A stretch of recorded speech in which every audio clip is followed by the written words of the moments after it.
Bom dia, paz do Senhor, Deus te abençoe. Hoje, dia 18 de novembro de 2020, que o Senhor te abençoe, que o Senhor te guarde, que o Senhor resplandeça o seu rosto sobre a tua vida e tenha misericórdia de você, da tua casa, da tua família, e seja uma quarta-feira abençoada, cheia da vida, cheia das possibilidades, das conquistas e das realizações que o Senhor com certeza já tem sobre a tua vida em nome de Jesus.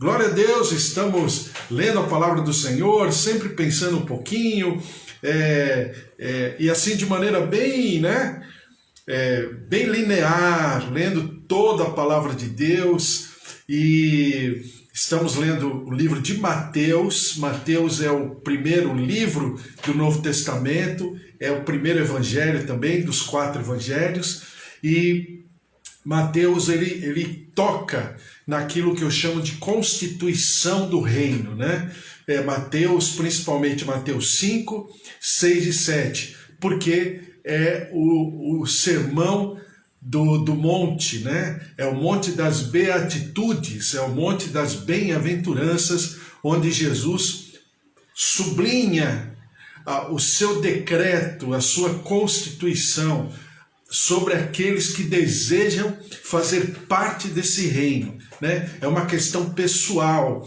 é uma questão de foro íntimo, querer ou não fazer parte desse reino. Quando eu quero fazer parte desse reino, eu preciso trabalhar a minha vida em relação a isso. E não é fácil, tá? As coisas do Senhor são simples, porém são profundas e não são fáceis. Por quê? Porque nós temos que conflitar com a nossa carne. E conflitar com a nossa carne é conflitar com o nosso sentimento. Conflitar com os nossos absolutos.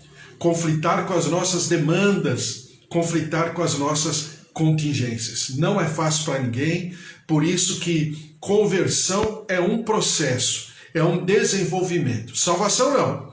Salvação é, se eu crer no Senhor Jesus e declarar com a minha boca, eu entender que o Senhor Jesus pode ser o meu Senhor, eu serei salvo.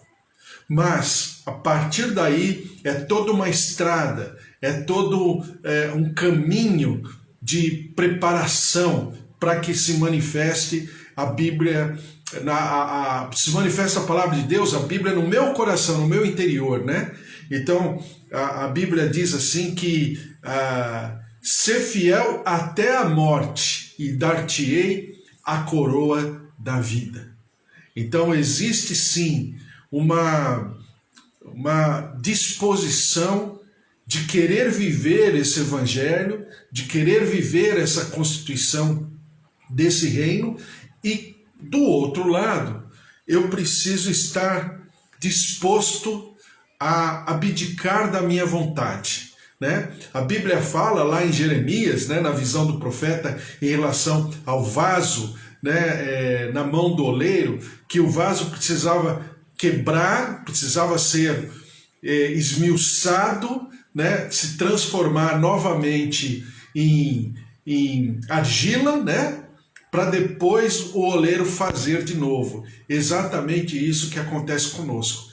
Nós precisamos nos dispor, nos expor, nos derramar diante do altar do Senhor para que o Senhor faça e dê início a essa transformação. Por falar nisso, lendo Mateus capítulo 6, nós já estamos meditando os 2-3 dias a respeito, Mateus 6, versículo 14. Porque se perdoardes aos homens as suas ofensas, também vosso Pai Celeste vos perdoará.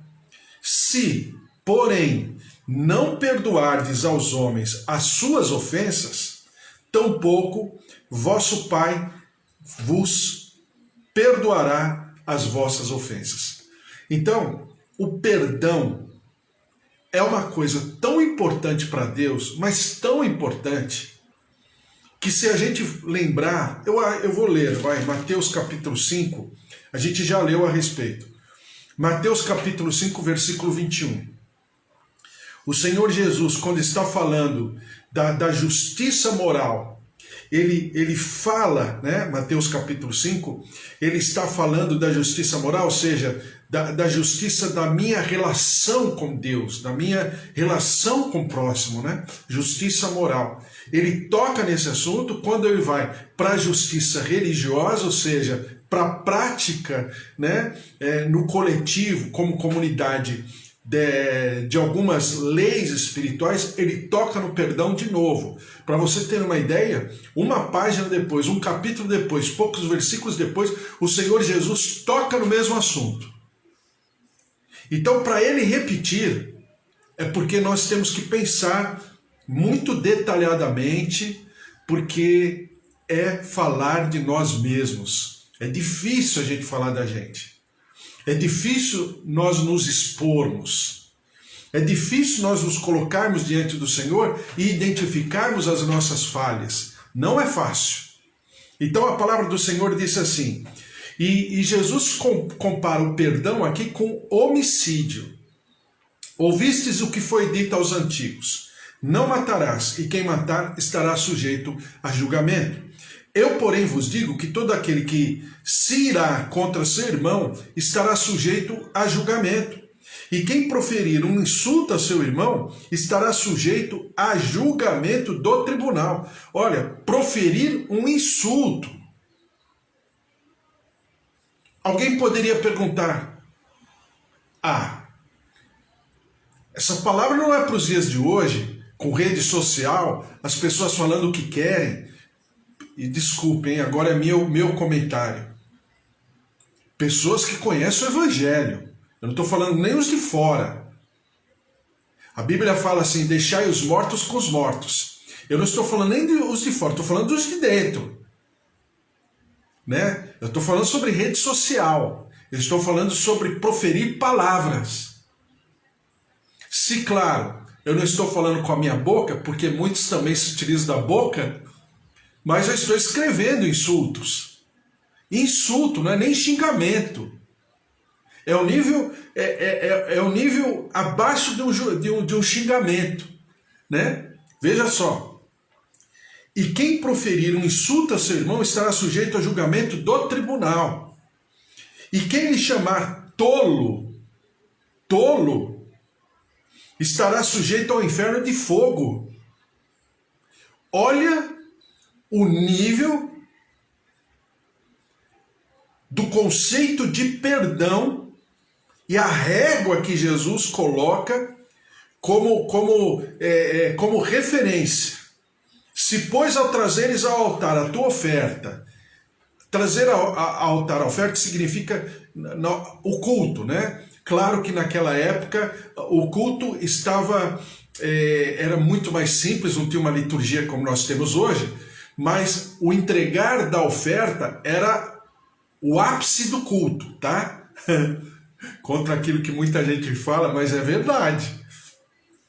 Então, ali te lembrares de que teu irmão tem alguma coisa contra ti, deixa perante o altar a tua oferta, ou seja, coloca sob júdice o teu culto, o teu louvor, a tua adoração.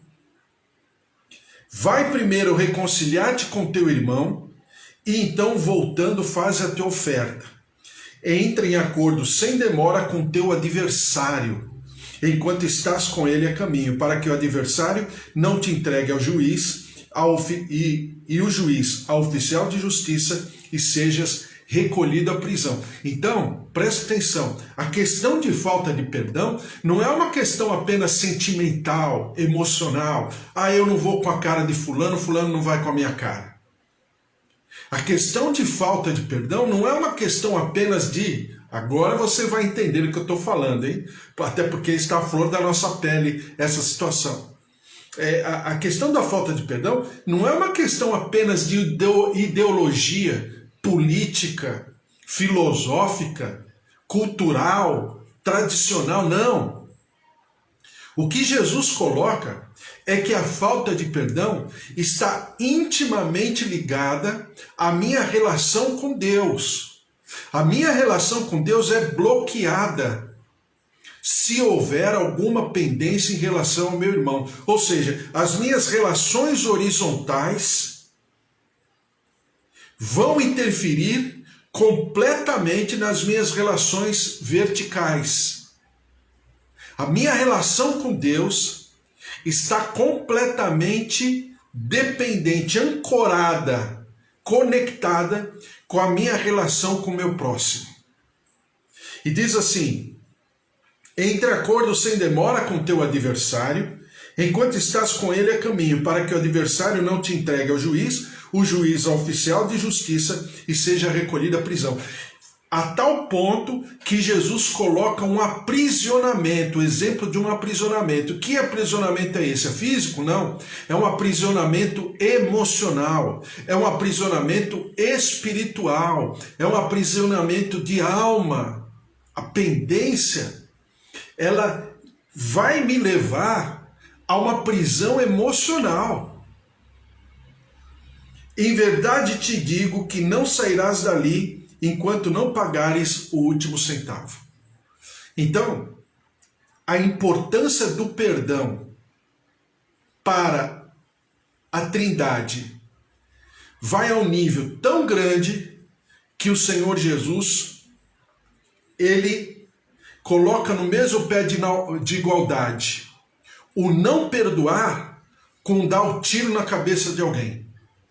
O dar o tiro para matar alguém e não perdoar, para Deus está no mesmo nível. Tem a mesma, significa a mesma tragédia. Para Deus significa uma pendência a ser resolvida urgentemente. E Jesus fala: entra em acordo sem demora. Paulo fala no livro dos Efésios: irai-vos, porém não pequeis. Por quê? Porque a questão da ira é uma questão, é como se Paulo estivesse falando assim: olha, a ira vai acontecer. Alguém vai pisar no teu calo em algum momento da tua vida, para não dizer em alguma hora do teu dia, né? Alguma coisa. Então você pode irar, mas não leve a ira ao pecado. Ou seja, não se deixe, né? Não deixe o sol se pôr sobre a sua ira, porque essa ira vai se transformar em falta de perdão. Então, ainda no nível de ira, você precisa se acertar com o teu irmão, acertar aquela pendência. Então, a questão do perdão para Jesus, para o reino dos céus, é tão importante, é tão profunda, é tão, vamos dizer assim, tem um valor tão grande que o Senhor Deus, ele atrela o seu perdão à minha consciência de perdão em relação àquilo que o outrem, o meu irmão, o meu próximo fez em relação a mim. E se eu não perdoar, não tem jeito. A minha oração não será ouvida, o meu culto não será aceito. E eu quero ler aqui em Hebreus capítulo 12, versículo 14. Hebreus 12, 14. Por isso que o perdão é falado na Bíblia inteira. A todo momento, Deus está tocando nesse assunto. Hebreus 12, 14 diz assim: segui a paz com todos e a santificação, sem a qual ninguém verá o Senhor, atentando diligentemente porque ninguém seja faltoso, separando-se da graça de Deus, nem haja alguma raiz de amargura que, brotando, vos perturbe, e, por meio dela, muitos sejam contaminados. Voltando, né? Hebreus capítulo 12, versículo 14. Segui a paz com todos e a santificação, sem a qual ninguém verá o Senhor. Então, seguir a paz com todos me leva, tem como resultado a santificação. Se eu não seguir a paz com todos, isso vai bloquear o processo de santificação e vai bloquear a minha condição de enxergar ao Senhor. Então, seguir a paz com todos implica em buscar a minha santificação, implica em enxergar o meu Deus. Ponto. É assim. Aí depois o escritor aos Hebreus ainda comenta no versículo 15. Atentando diligentemente porque ninguém seja faltoso, separando-se da graça de Deus, nem haja alguma raiz de amargura. Se houver raiz de amargura, automaticamente eu estou separado da graça de Deus. Estar debaixo do guarda-chuva da graça de Deus implica em não ter raiz de amargura. Diz assim: nem haja alguma raiz de amargura que brotando vos perturbe, e por meio dela muitos sejam contaminados. Então, por meio dessa raiz de amargura, muitos sejam contaminados, que é o que acontece. Seja em relação à minha casa, à minha família, seja em relação ao coletivo. Lembra que eu falei para você ontem e antes de ontem? Eu falei assim, olha, por incrível que pareça, olha a atmosfera, por exemplo, das eleições. No coletivo, tá? Vamos falar no coletivo. Você tem pessoas votando em fulano contra fulano. Ou seja, o movimento de raiz, de amargura, de raiva, de ira, né? O movimento de vingança, ele é tão sutil, mas ele faz um estrago tão grande, que nós chegamos num nível de colocarmos pessoas em postos estratégicos sobre a nação, sobre o município, sobre o estado, pessoas que são resultado de uma vingança. Porque, na verdade, eu votei em fulano para que o ciclano não tivesse espaço para concorrer a esse cargo do executivo ou do legislativo. Então, a atmosfera, lembra que eu falei para você, quando a gente está ministrando cura e libertação, aconselhando as pessoas, né?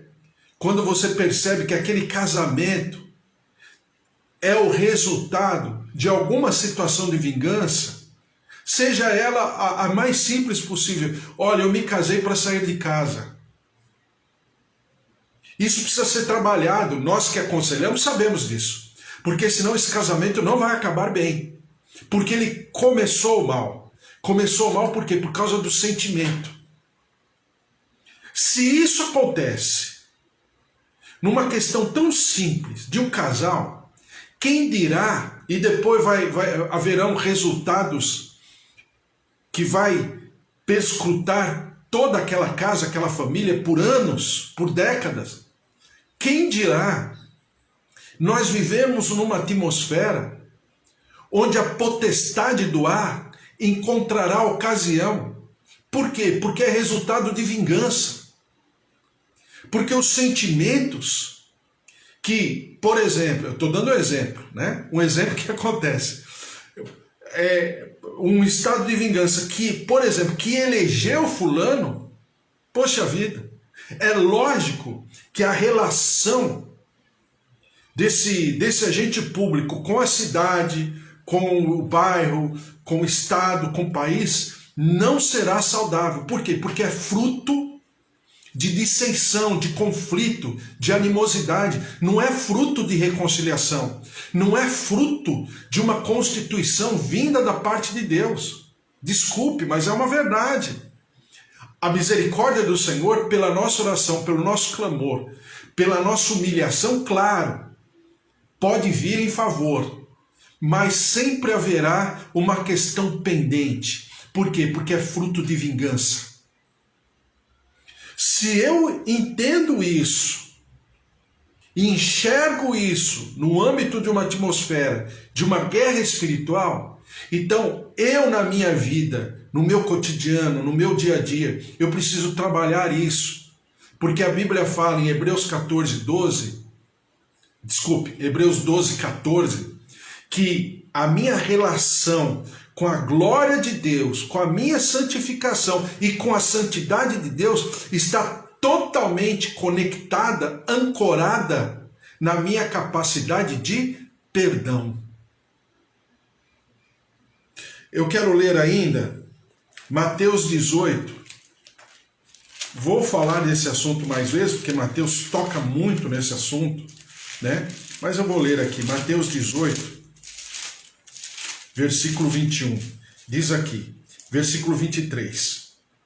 Por isso o reino dos céus é semelhante a um rei que resolveu ajustar contas com seus servos. E, passando a fazê-lo, trouxeram-lhe um que lhe devia 10.000 talentos. 10.000 talentos significa, contextualizando esse número, significa 350 toneladas de prata, tá? 350 mil quilos de prata. Não tendo ele, porém, com que pagar, ordenou o Senhor que fosse vendido ele, a mulher e os filhos. A tradição, a lei da época era assim: a pessoa pode pagar bem, não vai pagar a dívida, então ele vira escravo, sua esposa e seus filhos também, ou seja, toda a sua família se torna escravo daquele senhor. Os filhos e tudo quanto possuía, que a dívida, até que a dívida fosse paga. Então o servo, prostrando-se reverente, rogou: sê paciente comigo e tudo te pagarei. E o senhor daquele servo, compadecendo-se, mandou-o embora e perdoou-lhe a dívida. Saindo, porém, aquele servo encontrou um dos seus conservos que lhe devia 100 denários. Ele devia 350 mil quilos de prata. Ele devia 350 mil quilos de prata. Mandou embora saindo, porém, aquele servo encontrou um dos seus conservos que lhe devia 100 denários. 100 denários significa 100 dias de trabalho.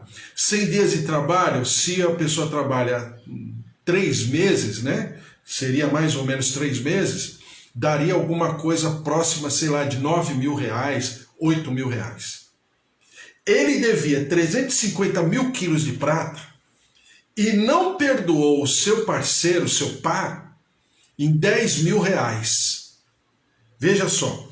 Então o seu conservo, caindo-lhe aos pés, lhe implorava: sê paciente comigo e te pagarei. Ele, entretanto, não quis. Antes, indo, se lançou na prisão até que saudasse a dívida.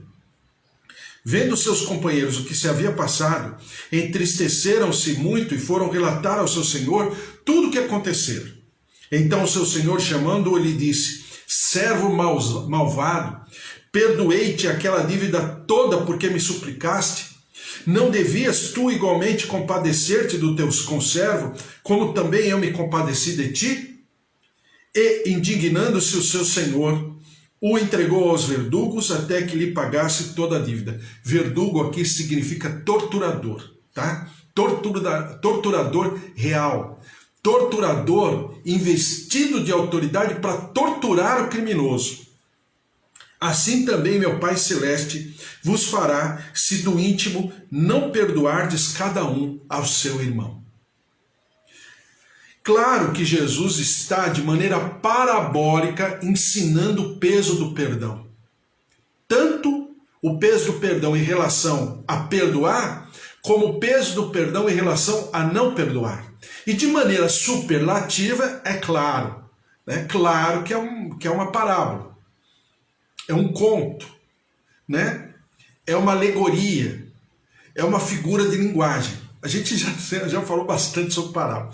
Então, o que Jesus faz? De maneira superlativa, Jesus compara a dívida daquele homem a uma coisa assim monstruosa. 350 mil quilos de prata significa hoje, parece alguma coisa próxima de 400 e poucos milhões de dólares, alguma coisa estratosférica. Enquanto aquele servo que devia para o outro servo, devia 10 mil reais. Ele foi perdoado em milhões de dólares, mas não perdoou aquele que lhe devia 10 mil reais. O que aconteceu? O rei ficou sabendo. O rei retrocede. O rei retrocede no seu decreto de perdão e leva o seu agora devedor à prisão e à tortura até que pague toda a dívida. Vai conseguir? Não vai conseguir. Ou seja, aquela tortura permanece por ad eterno, né? Quer dizer, não tem jeito. Ele nunca vai conseguir pagar. Principalmente porque agora ele está preso. Lógico que preso não trabalha, então vai ficar pior ainda. A dívida vai ficar muito mais distante de haver uma solução. Olha em que nível Jesus coloca o perdão.